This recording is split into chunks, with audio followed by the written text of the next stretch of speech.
Hey guys, today I'm going to show you how to make a really impressive appetizer for the holiday season that is so easy to make. It is like ridiculous. It's called a tarte au soleil, which is a French appetizer, and the literal translation is sun tart. And it's easy to see why it has that name because when you look at it, it looks like a big rising sun.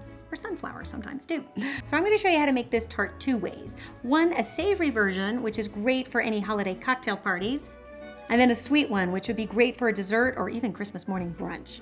Let me show you how to put it together. So first up, we're gonna tackle the savory variety. And all we're gonna do is fill it with some store-bought pesto, which is quite delicious and easy. So the first thing you wanna do is go to the supermarket and find some store-bought puff pastry sheets. Now this works really well when you can get the puff pastry that isn't scored, but is actually just a flat rectangle. The Trader Joe's brand comes as a rectangular sheet. So if you live in the US, you'll find it there. Then you wanna transfer that to a baking sheet that's lined with parchment paper. Then you're gonna roll it out. You don't have to do much. Puff pastry can be kind of hard to roll out, so you don't have to go far with it. Just far enough so that you can take a dinner-sized plate and cut out a circle. So I'm using a 10-inch plate. This works really well on a baking sheet that doesn't have any rims so that it can just slide right off once it's done and you don't have to move it. Then you can go ahead and spread 3 to 4 tablespoons of the pesto in the center of the circle. And then you do want to leave about 1/2 inch to 1 inch border all the way around the circle. This will prevent the pesto from spilling out when we go to cut our little Sunrays.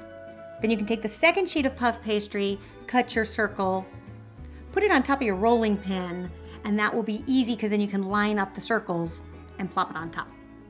Then, to create our sun, we are going to take a glass. I find a little juice glass tends to work best. Then you can remove the glass and you'll see it'll make a little indentation. And then I think the easiest way to get kind of roughly equal sun rays is to quarter the puff pastry at this point. So you just want to cut the sides and then the top, and you'll have almost like a clock. Then you can go ahead and using your knife, cut each quadrant in half and then in quarters. And then you'll have equal little rays. So you want to do that all the way around. And at this point, if your puff pastry has gotten pretty soft on you and it's hard to kind of cut it, just pop it in the freezer to firm up. It'll make it easier to work with. Then once all your little sun rays are cut, here's the fun part. You're gonna take the end of it and give it a full 2-turn twist. Being careful not to snap it off from the center and giving it a good twist so that you'll have some dimension to it. And then you wanna take that tail and make sure that it's just laying flat. And you can do that all the way around the tart, and you'll see how beautiful it starts to look. And then once you're done, I do like to put it in the freezer at this point just to firm up because we're going to put an egg wash on top. And I find if the puff pastry is too soft when you do that, it'll have a tendency to kind of deflate and get a little mushy on you. Then after the egg wash, I do like to add a little decorative flourish in the center. Totally optional, but I do think it looks pretty. Some little sesame seeds. It starts to kind of look like a sunflower too.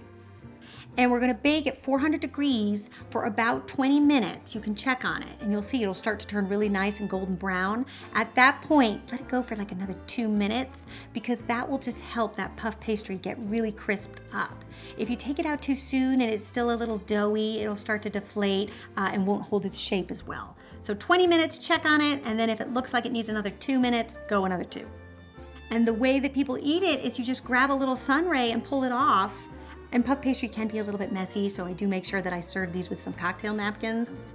And this time of year, I really pull out all the stops and I go with the linen cocktail napkins. There's nothing more elegant than offering your guests a linen cocktail napkin. And I found these online through a company called Bumblebee Linens. So I'll leave you a link in the description on where you can get them. I was really impressed with the quality, I have to say. Okay, so now for the dessert variety. This would be really fun to make for a dessert buffet or an open house that you might be having around the holidays. And all we're gonna do is fill it with a little bit of chocolate hazelnut spread, about 3 tablespoons or so. And you can go ahead and just make sure that it's all well distributed. And we're just gonna do the same exact thing. We're gonna put our glass on top, cut our rays, and then wash it with a little bit of egg wash. Pop it in the oven for the same amount of time. And if you wanted to gild the lily, you could just add a little bit of powdered sugar on top. It is a bit sweet, but it does look so pretty, especially for Christmas. So now Christmas Day is crazy and insane, as we all know, so this could be completely prepped ahead of time. You could even put the egg wash on it and everything and just let it sit like this, covered with maybe a little bit of parchment paper or plastic wrap in your freezer. And then all you have to do is get up on Christmas morning and put it in the oven, and people will be so impressed when you bring it to the table. All right, you guys, be sure to subscribe for more holiday recipes, and I will see you back here next week with another one. Until then, bye.